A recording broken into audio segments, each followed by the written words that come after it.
Hello बच्चों, नमस्ते।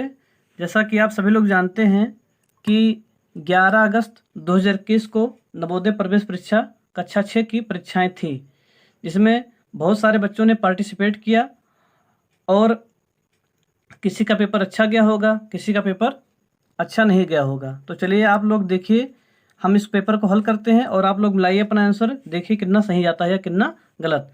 तो जैसा आप देख रहे हैं कि इस पेपर कोड का जो पेपर कोड है वो एल है और सभी बच्चों का पेपर कोड अलग अलग रहता है, किसी किसी का सेम रहता है। तो उसमें जो प्रश्न होंगे वो बस ऊपर नीचे होंगे, बाकी सभी प्रश्न सेम रहेंगे। तो चलिए हल करके देखते हैं इसको। देखिए जो खंड 1 है, इसमें पहले प्रश्न में 4 तरह के चित्र दिए गए हैं। इसमें से आपको किसी तरह से 3 समान करने हैं और एक आपका अलग रहेगा, मतलब चारों में से एक भिन्न चित्र आपको छांटने हैं। तो इसमें जो आंसर होगा, इसमें पहले का होगा आपका ए वाला। ए वाला इन तीनों से अलग है, क्योंकि इसमें देखिए पी क्यू आर एस ये क्लॉकवाइज चल रहा है, पी क्यू आर एस ये भी क्लॉकवाइज चल रहा है, पी क्यू आर एस ये भी क्लॉकवाइज चल रहा है। और ये जो पहला ऑप्शन ए है, इसमें जो है पी क्यू आर एस ये एंटी क्लॉक चल रहा है। तो इसलिए पहला का जो आंसर होगा वो ए वाला होगा। क्वेश्चन नंबर दूसरा देखते हैं। इसमें जो आपका होगा चारों में से भिन्न ये वाला चित्र होगा, क्योंकि देखिए जब जो चतुर्भुज बना है सब में, उसमें जो ये त्रिभुज बना है, त्रिभुज का जो ये शीर्ष है ये चतुर्भुज के अंदर की ओर है, ये भी अंदर है, लेकिन ये जो शीर्ष है ये चतुर्भुज के कोने पर जाकर मिल रहा है। इस त्रिभुज का शीर्ष चतुर्भुज के कोने पर जाकर मिल रहा है, इसलिए दूसरे प्रश्न में जो सबसे भिन्न चित्र है ये आपका ऑप्शन नंबर डी सही होगा।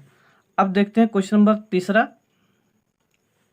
इसमें देखिए, इसमें भी टी आई सी है और इसमें क्या है टी ई सी, इसलिए ये आपका अलग हो जाएगा। आपका तीसरे का आपका सही है कौन सा, सी। मिलाते रहिए आप अपने पेपर से और कमेंट करके बताइएगा कि आपका कितना सही गया और कितना गलत। जो प्रश्न नंबर चौथा है उसका आपका सही होगा तीसरा। क्या सही होगा, तीसरा। कैसे, ये इस सब में पहली बात तो चतुर्भुज है। अब इस चतुर्भुज में 3 वृत्त हैं, या कह सकते हो 3 सर्किल हैं।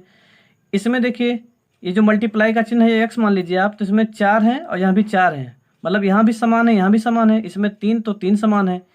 इसमें देखिए 2 यहाँ ये दोनों बराबर हैं, लेकिन इसमें 3 है इसमें 4 है, इसलिए ये आपका इन चारों में से सबसे अलग चित्र ही है आपका। अब देखते हैं खंड दूसरे को। खंड दूसरे में पहला प्रश्न आपका है, यानी कि 5वां प्रश्न पूरे का। इसमें आपको करना है चित्र मिलान, यानी जैसा यहाँ बना है उस प्रकार इस दिए गए उत्तर में जो 4 विकल्प दिए गए हैं इसी प्रकार इसमें से कौन सा चित्र बना हुआ है। तो 5वें का होगा आपका सी, 6वें का होगा आपका डी, 7वें का होगा आपका सी और 8वें का आपका होगा सी। अब देखते हैं खंड तीसरा यानी भाग 3। इसमें जो 4 प्रश्न दिए हैं, यानी प्रश्न नंबर 9, 10, 11, 12, इसमें जो विलुप्त हुआ भाग है उसको आपको इसमें चारों में से कौन सा ऐसा भर दें कि ये जो विलुप्त हुआ भाग है वो इसके बराबर, यानी पूरा ये भर जाए। तो इसमें जो होगा आपका 9वें का होगा आपका बी, 10वें का होगा आपका सी, 11वें का होगा आपका डी और जो क्वेश्चन नंबर 12 है उसका आपका होगा बी। फिर देखिए खंड संख्या 4 यानी भाग 4। इसमें आपको क्वेश्चन नंबर जो 13 है आपका, ये प्रश्न संख्या जो 13 है उसमें आपका बी सही होगा। प्रश्न संख्या 14 का आपका बी सही होगा। प्रश्न संख्या 15 का आपका सी सही होगा और प्रश्न संख्या 16 का आपका बी सही होगा। आप लोग मिलाते रहिए और कमेंट करते रहिए कि आपका कितना सही जा रहा है कितना गलत जा रहा है। अब देखिए खंड संख्या 5 यानी भाग 5। इसमें जो 17वां प्रश्न है इसका आपका होगा बी नंबर। इसमें बहुत सारे बच्चों ने गलत कर दिया है ना, जैसे इस बच्चे का ये भी लगाया था। इसमें देखिए जो यहाँ पर चित्र बना हुआ है उसके अंदर एक ये जो लाइनिंग खींचा हुआ है, इसके अंदर आपका बन रहा है एक षष्ठभुज, 1 2 3 4 5 6, ठीक। यानी इस षष्ठभुज को यहाँ पर इसने ऐसे बना दिया है, बस इस यहाँ से लाइन हटा दिया है। अब ये बड़े वाले त्रिभुज में एक उल्टा त्रिभुज बना है, तो जैसा त्रिभुज यहाँ बना है वैसा त्रिभुज आपका यहाँ बनेगा, ठीक है। तो त्रिभुज में तो सब में बने हैं, लेकिन इसी तरह त्रिभुज आपका सिर्फ ऑप्शन नंबर बी में है, इसलिए 17वें का आपका सही होगा बी। अब 18वां देखते हैं। 18वें का आपका होगा ऑप्शन नंबर ए सही होगा। 19 का आपका होगा सी सही। ठीक, उसके बाद जो प्रश्न नंबर 20 है आपका, जो प्रश्न नंबर 20 है उसका सही होगा सी। इस खंड से 2 सवाल थोड़ा टफ थे, सभी बच्चे नहीं कर पाए हैं, कुछ ही बच्चों का सही गया। जैसे देखिए इसमें भी गलत कर दिया इसने, इसको ये लगा दिया है। जैसे यहाँ पर देखिए ये सर्किल और ये सर्किल सेम है, यहाँ पर 2 लाइनिंग है, यहाँ पर भी 2 लाइन है, प्लस बना दिया है और इसी सर्किल को 4 बार अंदर भर दिया है। इसी प्रकार यहाँ आपका जो आपका चतुर्भुज है, तो यहाँ भी इसके अंदर एक चतुर्भुज आपका रहेगा और यहाँ पर भी 2 लाइन है, तो 2 लाइन बना दो तो बन जाएगा प्लस। और ये है चतुर्भुज, तो यानी कि यहाँ पर जो चतुर्भुज यानी जो स्क्वायर है, यहाँ पर इसे छोटा छोटा 4 बार सब में हो जाएगा। ऐसे यहाँ पर भी होगा, यहाँ पर भी होगा और यहाँ पर भी होगा, इसलिए आपका सही होगा ऑप्शन नंबर सी 20 का। अब देखते हैं खंड संख्या 6 यानी भाग 6। 21 का आपका सी सही होगा, 22 का बी सही होगा, 23 का बी सही होगा और जो प्रश्न नंबर 24 है उसका आपका डी सही होगा।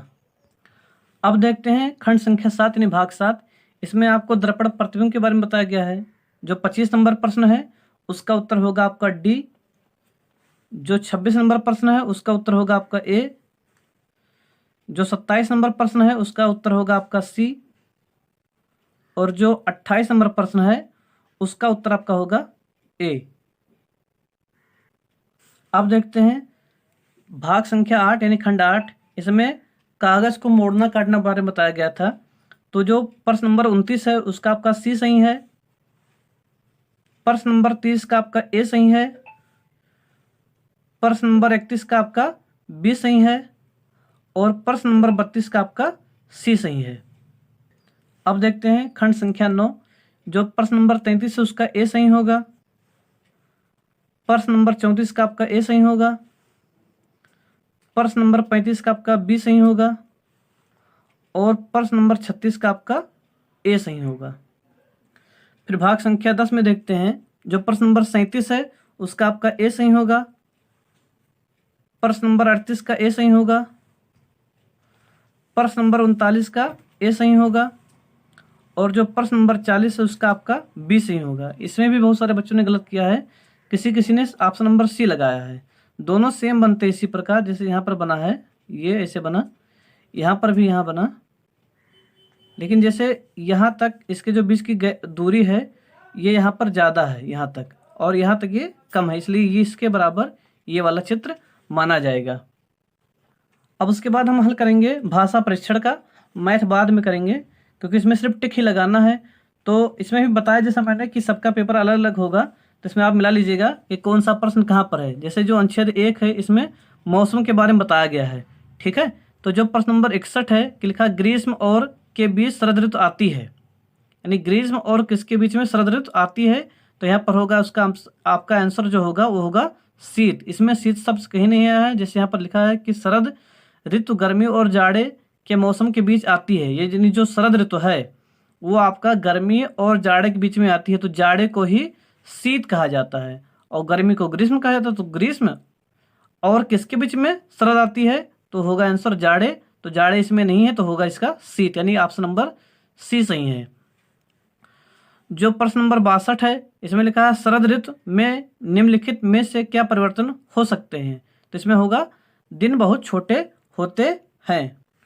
फिर प्रश्न नंबर जो 63 है इसमें लिखा है शरद ऋतु में पत्तियां पीली हो जाती हैं क्योंकि, तो इन्हें इसका जो आंसर होगा उन्हें पर्याप्त प्रकाश नहीं मिलता, ठीक है। इसका आंसर यही होगा क्योंकि यहाँ पर देखिए ऊपर लिखा हुआ है धूप के बिना पत्तियां पीली हो जाती हैं। और किस मौसम के बारे में बात कर रहा था, शरद ऋतु के बारे में। यानी शरद ऋतु में जब धूप कम मिलता है तो जो पेड़ पौधे होते हैं उनकी पत्तियां धूप के बिना उनकी पत्तियां पीली हो जाती हैं।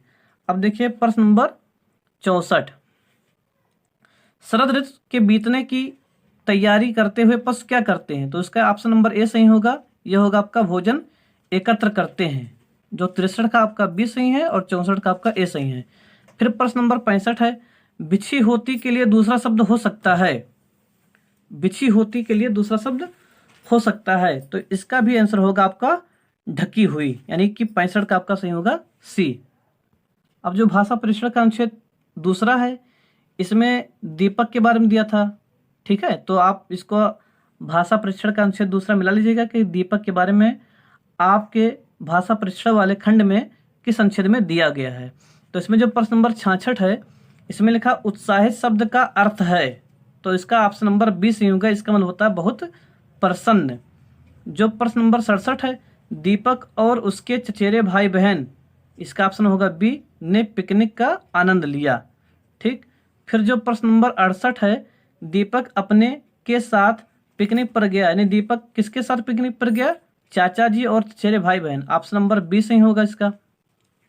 जो प्रश्न नंबर 69 है, पिकनिक का स्थान एक में था, तो इसका आंसर होगा गांव, ठीक। यानी जो पिकनिक का स्थान था वो गांव था, यानी वो लोग पिकनिक मनाने गांव में गए हुए थे। जो प्रश्न नंबर 70 है, चाचा जी ने दीपक को सिखाया कि चावल कैसे उगाते हैं, इसका सही होगा ऑप्शन नंबर डी। अब यहाँ पर अनुच्छेद तीसरा है।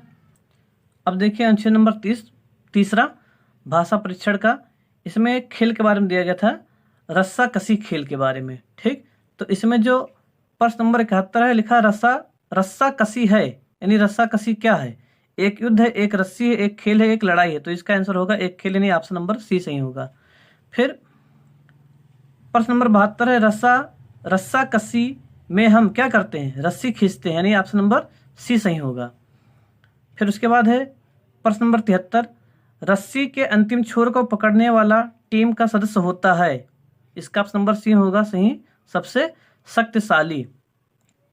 फिर जो प्रश्न नंबर 74 है, टीम जो बीच की रेखा के पार खींच ली जाती है, यानी कि वो टीम जो रेखा के पार खींच ली जाती है वो क्या हो जाती है, वो हार जाती है, ठीक है। इसका आंसर होगा ऑप्शन बी, विजय नहीं होती, वो होगा हार जाती है, ऑप्शन नंबर बी सही होगा 74 का।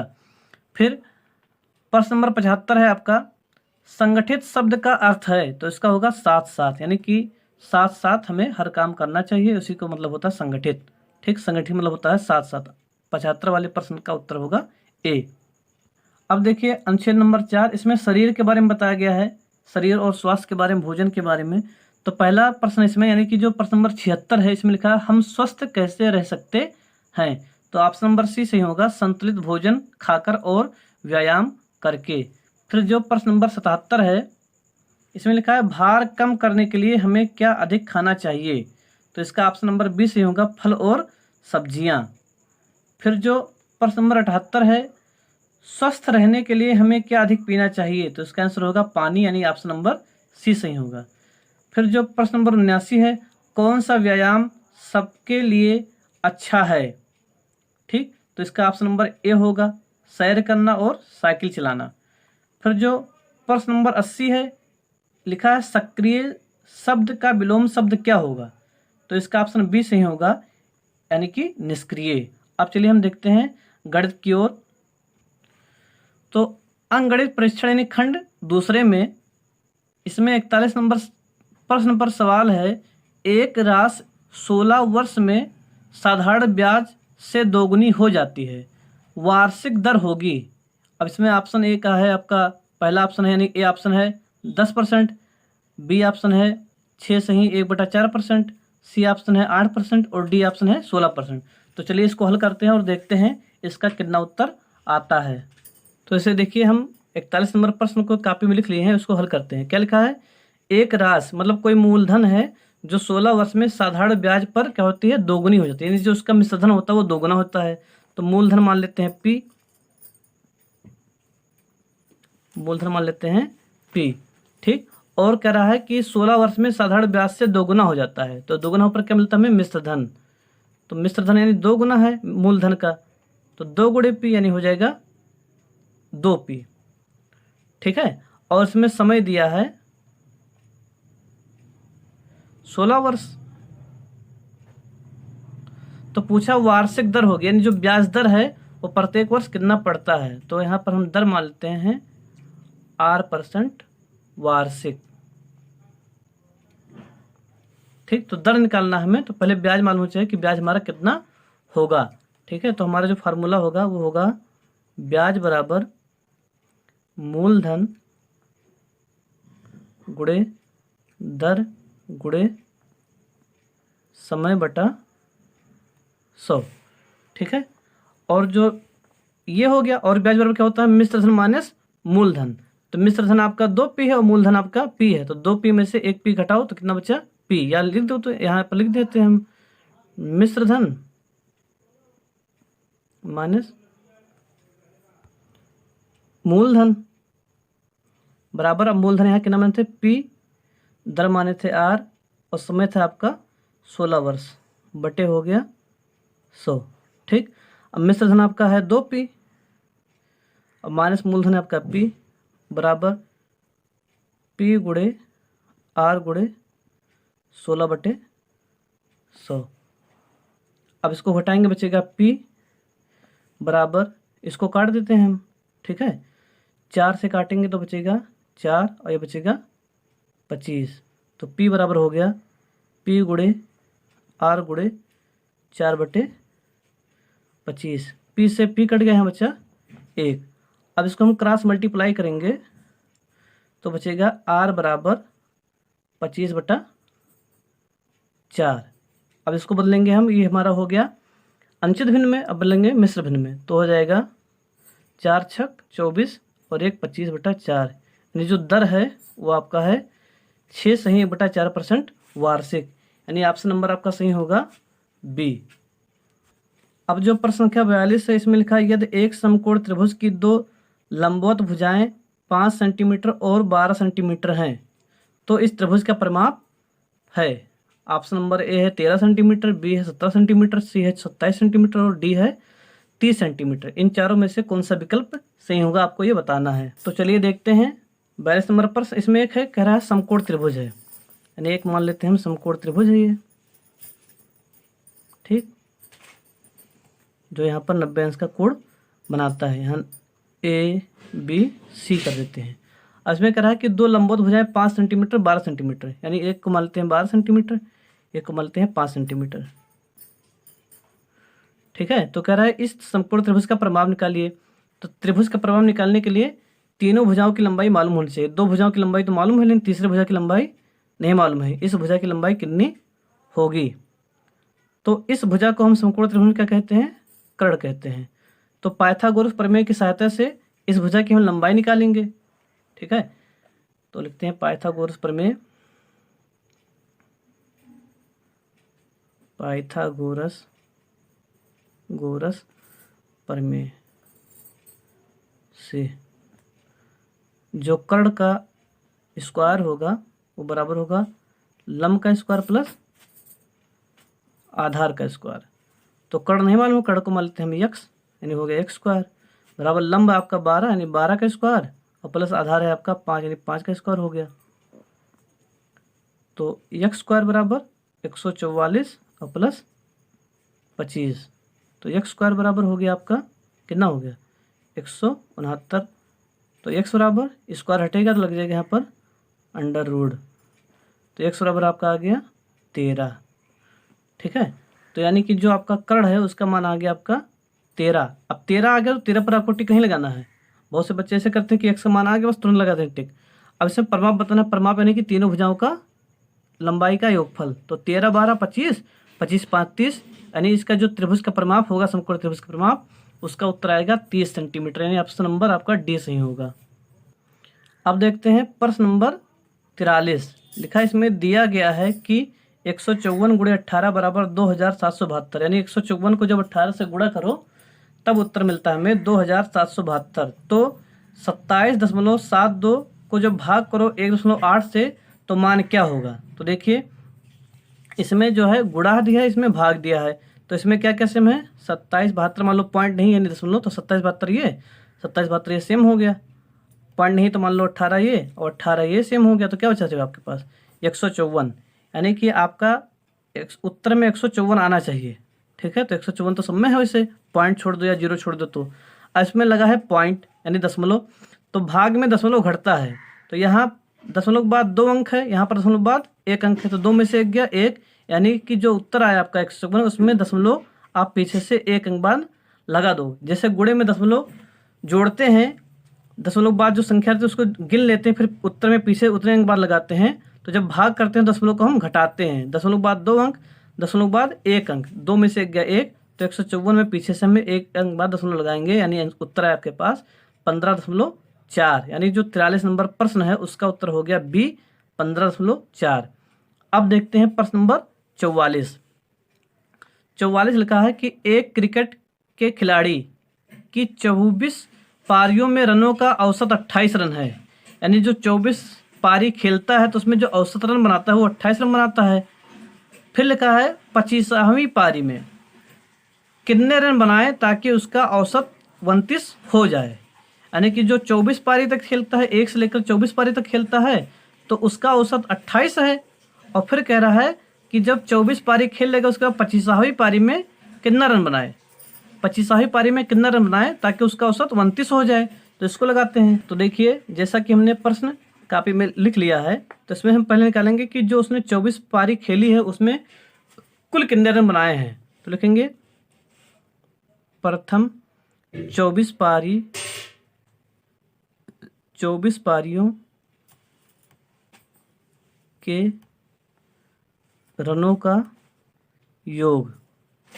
ठीक, तो क्या होता है, अब इसमें क्या करेंगे, 24 को हम 28 से गुणा कर देंगे, 24 गुणे 28। अब गुणा करेंगे 24 गुणे 28 तो आएगा आपके पास 672। अब फिर कह रहा है कि अगर वो 25वीं पारी खेले, यानी 1 से लेकर 25 पारी तक खेले, तो उसका औसत रन होता है 29। तो अब निकालेंगे कि प्रथम 25 पारियों के रनों का योग।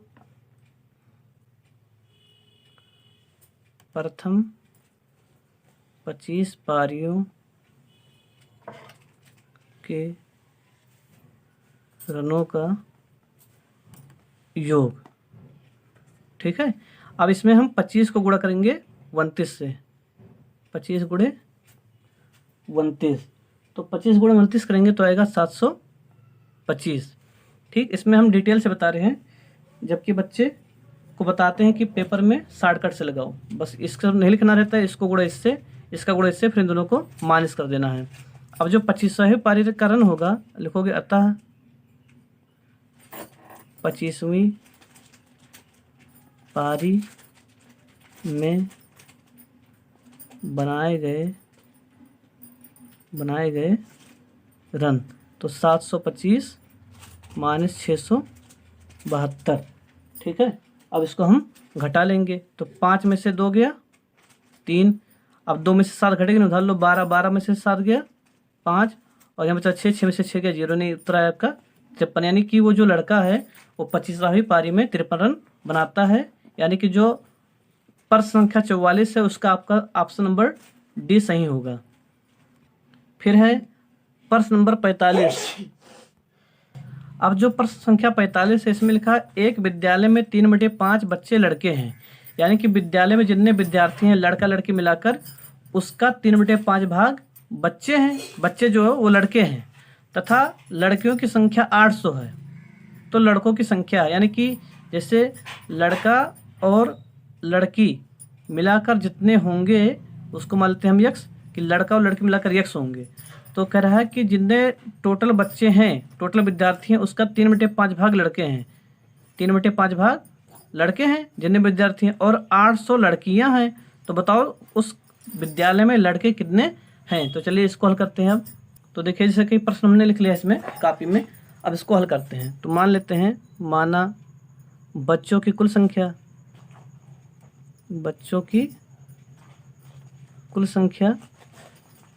यक्स है। ठीक है, अब कुल संख्या यक्स है और जो लड़के हैं लड़कों की संख्या, लड़कों की संख्या कितनी होगी, कुल का 3/5 भाग, यानी गुणे यक्स, तो हो गया 3/5 यक्स। ठीक है, तो अब देखते हैं, चूंकि लड़कियों की संख्या बराबर 800 ये दिया गया है। ठीक है, अब यहाँ पर लिखते हैं विद्यालय में बच्चों की कुल संख्या, विद्यालय में बच्चों की कुल संख्या कितना माने थे हम, x माने थे, यानी लड़का और लड़की मिलाकर, लड़के हैं आपके 3/5x और प्लस 800 आपकी लड़की हैं, तो बराबर हो गया x। अब x वाला एक तरफ कर लेते हैं, 800 बराबर x माइनस 3/5x, तो 800 बराबर। अब इसको हल करते हैं हम, एलसीएम लेंगे, इसका आएगा 5, ये हो गया 5x माइनस 3x,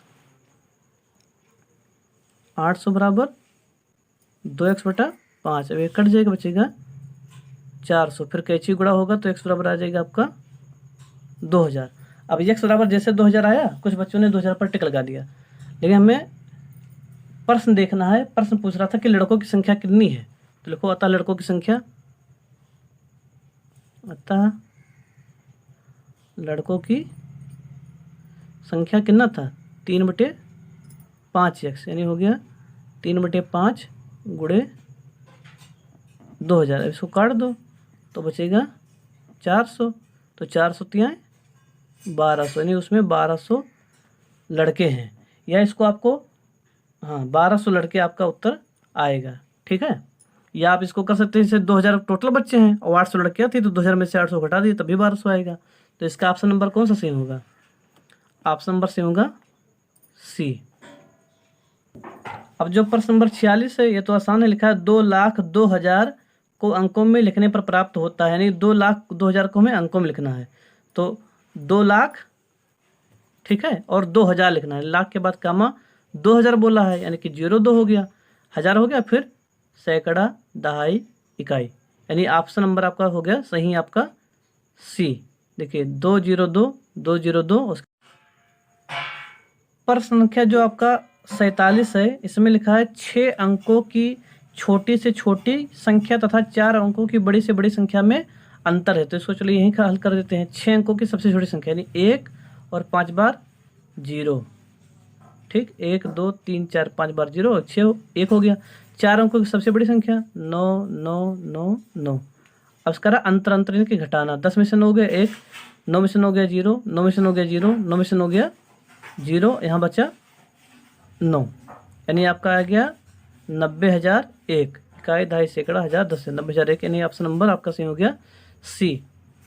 फिर जो प्रश्न नंबर 48 है, अब इसको तो हल करना पड़ेगा। लिखा है 3, फिर ब्रैकेट में लिखा 13 + 6 × 7 ब्रैकेट बंद भागे, फिर छोटे ब्रैकेट में 11 × 3 माइनस, फिर छोटे ब्रैकेट में 12 - 4 × 2 को सरल करने पर प्राप्त होता है। तो चलिए इसको हल करते हैं। अब तो चलिए इसको हल करते हैं, तो लिखेंगे हम यहाँ पर 3 और ब्रैकेट में, पहले हम ब्रैकेट वाला हल भी करेंगे, 13 प्लस तो 6 7 42, भाग का चिन्ह लगाओ, 11 तियाँ 33 माइनस ब्रैकेट लगाओ 12 - 4 दूनी 8।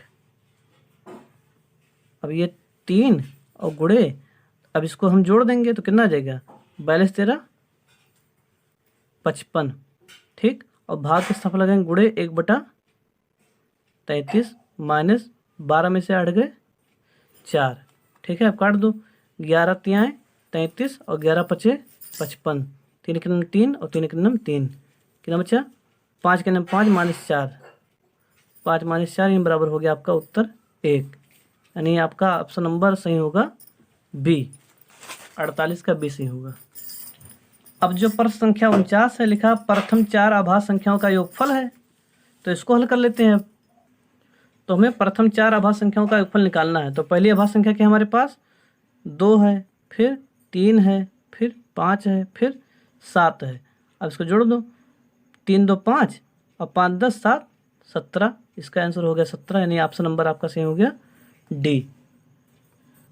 अब प्रश्न संख्या देखते हैं 50, इसमें लिखा 12 सही 1/16 का दशमलव समतुल्य है, यानी कि इसको हल करो और इसमें से कौन सा, जब इसको भाग करोगे यानी हल करोगे तो इसमें दशमलव समतुल्य कौन सा इसका आएगा।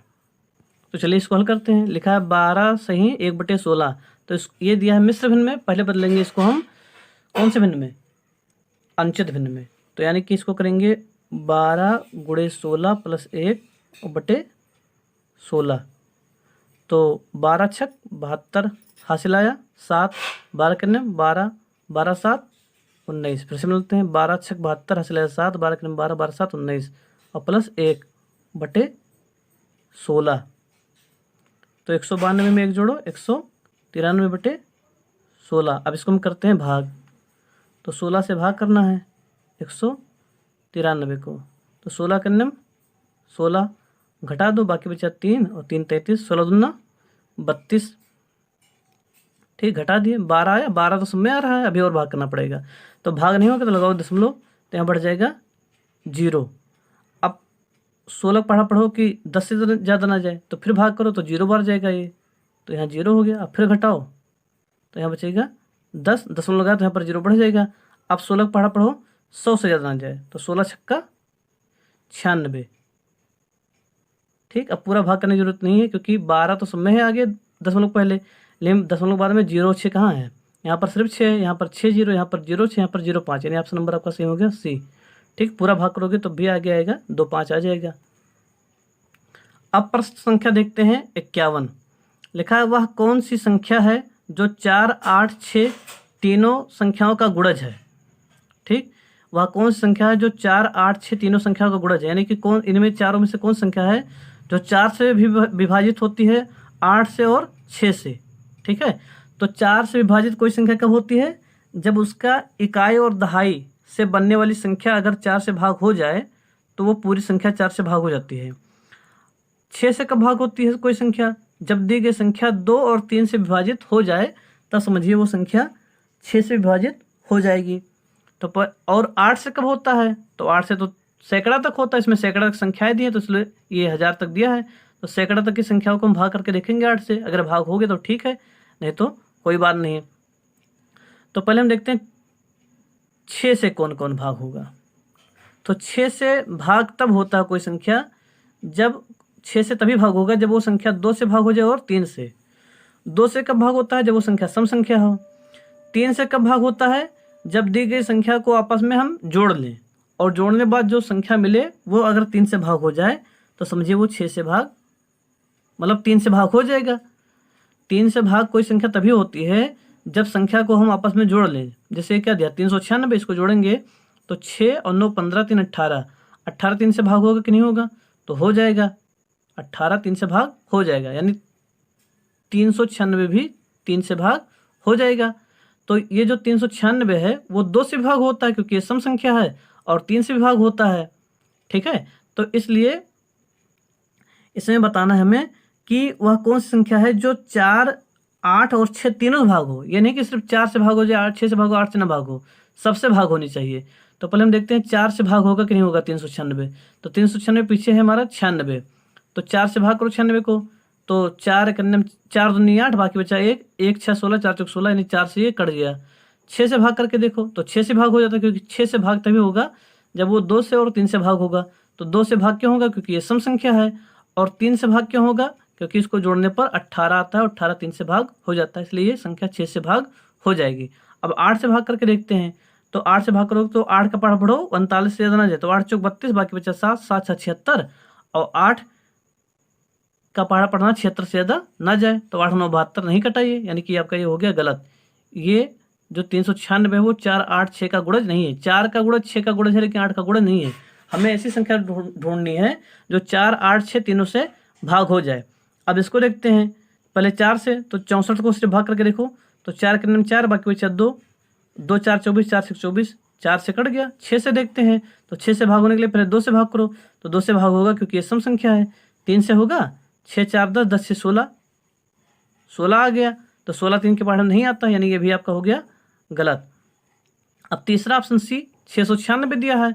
अब 696 को पहले हम 4 से भाग करके देखेंगे, तो 4 से भाग करो इसको 96 को, 4 दूनी 8, बाकी बचा 1 1 6 16, तो 4 चौक 16, 4 से भाग हो गया।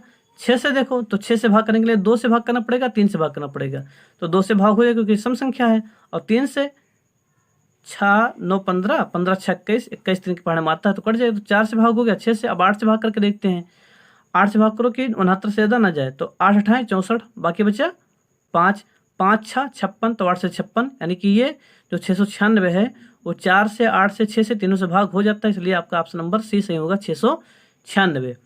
अब देख अब देखते हैं प्रश्न नंबर 52। इसमें लिखा है वह बड़ी से बड़ी संख्या जो 270 और यानी तथा 426 को भाग करने पर प्रत्येक अवस्था में शेषफल 6 देती है। यानी कौन सी बड़ी से बड़ी संख्या चारों में से जिनमें से 270 को और 426 को भाग करने पर शेषफल 6 आता है। यानी इसमें हमें निकालना है मासापा। पहले क्या करेंगे, 270 में से 6 घटाएंगे और 426 में से 6 और फिर इसका निकाल देंगे मासापा। तो चलिए इसको हल करते हैं। तो पहले हम क्या करेंगे, घटाएंगे 270 में से 6 घटाएंगे, बाकी बचा 264। ठीक, 10 में 6 गया 4 और ये 6 हो गया। और इसका 426 माइनस 6 यानी हो गया 420 का मासापा। अब निकालते हैं मासापा भाग विधि द्वारा। 264 420।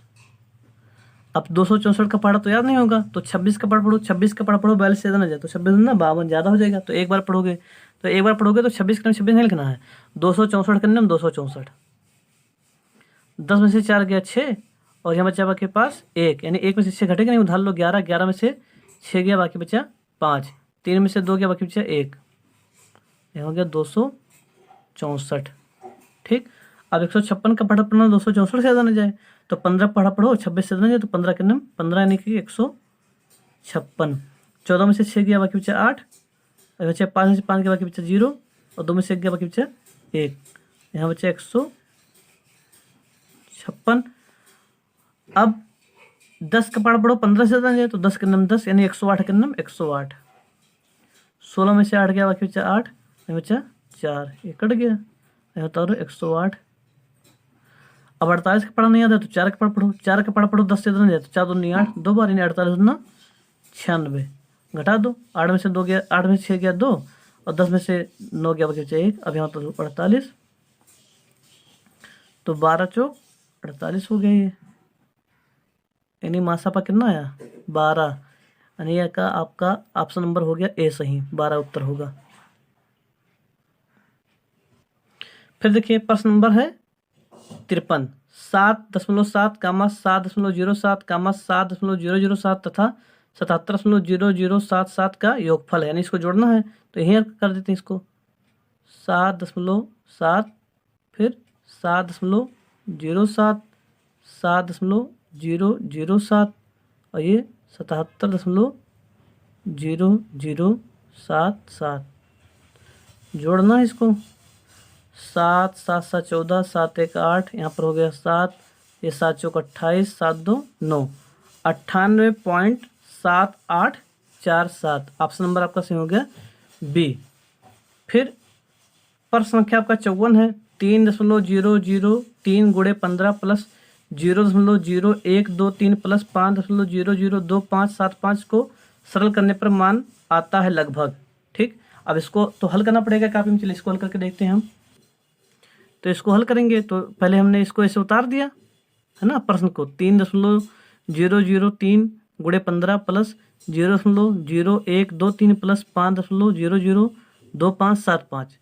अब उसके बाद इसको हम गुणा करेंगे, तो 15 3 45, 7 से 4, 15 0 0 0 में 4 जोड़ो 4, 15 0 0 और 15 3 45, पॉइंट लगाएंगे 3 के बाद, तो पीछे से हम 3 के बाद लगा दिए, इसको हमने वैसे लिख दिया। अब इन तीनों को हम जोड़ देंगे, तो तीनों को जब जोड़ेंगे हम तो आएगा इसका उत्तर 50.059875। क्या आया 50.059875। ठीक, अब ये पूछ रहा था कि इसका उत्तर तो इस तरह नहीं आ रहा, लेकिन पूछ रहा था लगभग कितना होगा। तो लगभग कितना होगा, ये 50 के बराबर होगा। यानी लगभग जो उत्तर होगा इसका लगभग बराबर होगा 50 के। अब देखिए प्रश्न नंबर 55 लिखा, एक रेलगाड़ी दिल्ली से 8:15 AM यानी सुबह 8:15 पर चलती है तथा अजमेर 2:30 पर पहुंचती है। रेलगाड़ी द्वारा दिल्ली से अजमेर तक पहुंचने में लगा समय क्या है। यानी कि रेलगाड़ी जब सुबह चली दिल्ली से 8:15 पर और दोपहर में पहुंच गई अजमेर 2:30 पर, तो कितना समय लगा। यानी 8:15 पर चली है तो 9 कब बजेगा, 45 मिनट बाद। 45 मिनट ये हो गया। ठीक, 9 बज गए।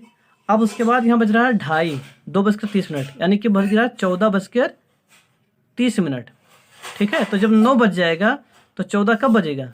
9 कितना 14, 9 और 5 14, यानी 5 और ये आधा घंटा ये नहीं हो गया, 5.5 घंटा ये हो जाएगा आपका, 5.5 घंटा ये हो जाएगा, 5 घंटा 30 मिनट, है ना। यानी हो गया 5 घंटा जोड़ोगे तो आएगा 5 घंटा कितना मिनट, 30 मिनट ये, और 45 मिनट ये हो गया 75 मिनट। ठीक, अब यहाँ से घंटा निकाल दो, नहीं हो गया 6 घंटा 15 मिनट। ये हो गया आपका आंसर नंबर बी, 6 घंटा 15 मिनट।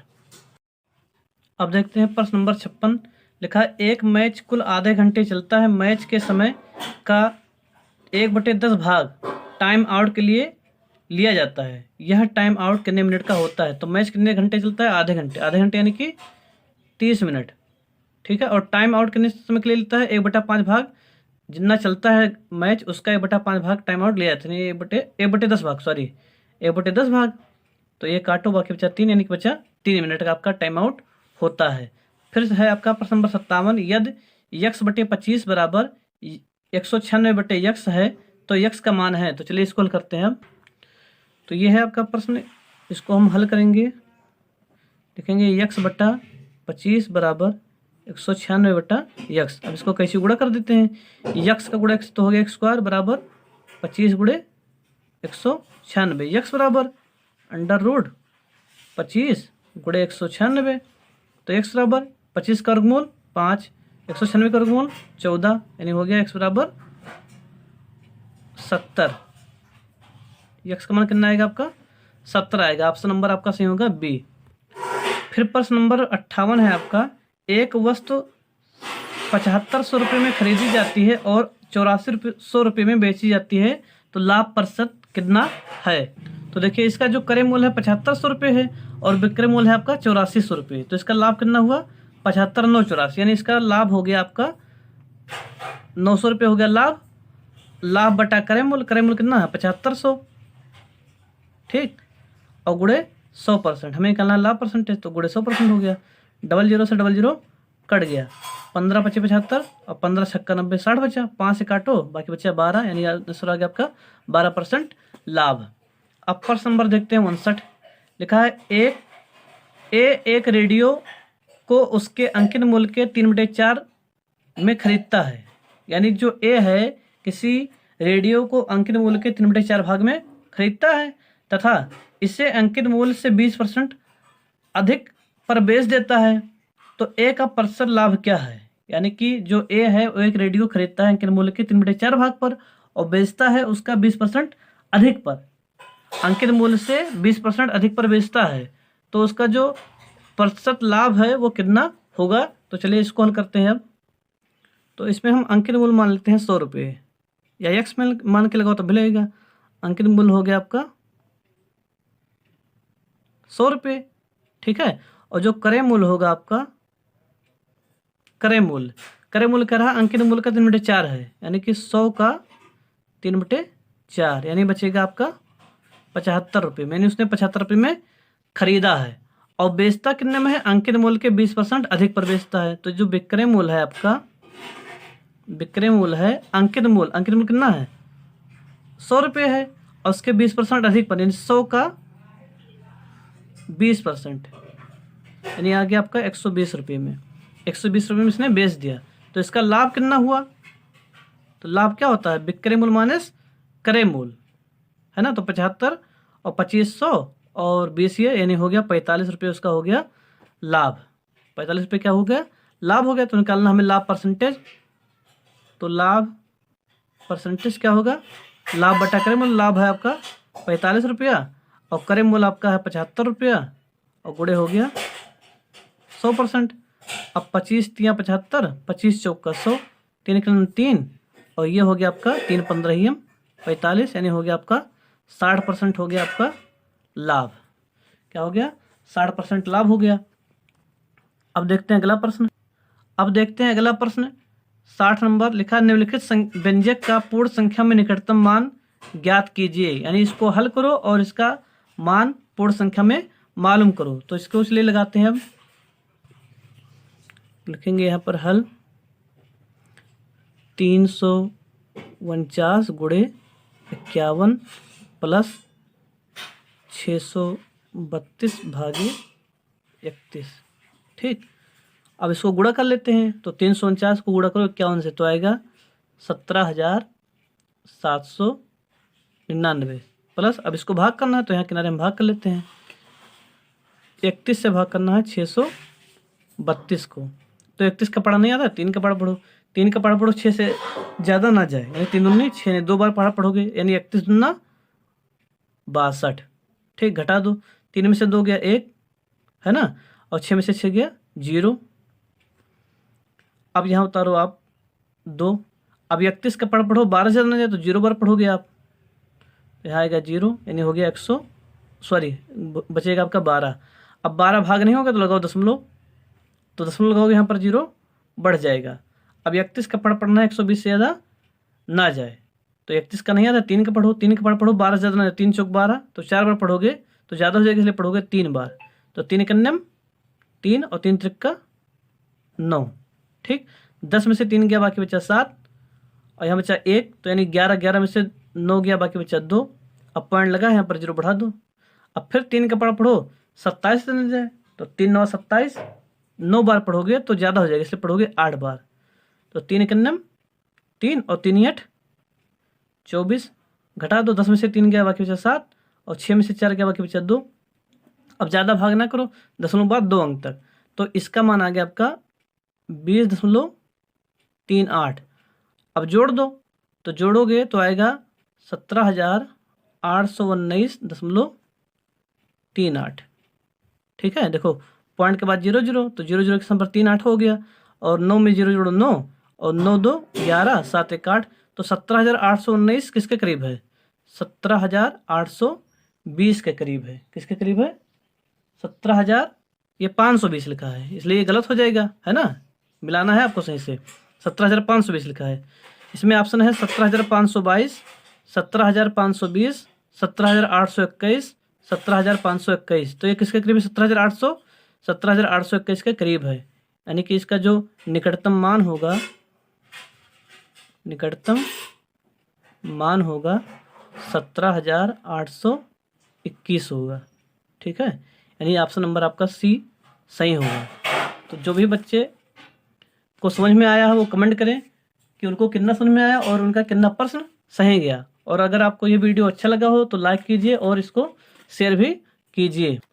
और जो भी बच्चे नवोदय प्रवेश परीक्षा कक्षा 6 2021-22 सत्र की तैयारी करना चाहते हैं वो मेरे पास 1 सितंबर 2021 से पढ़ सकते हैं। मेरा मोबाइल नंबर है 70 80 58 13 86। धन्यवाद।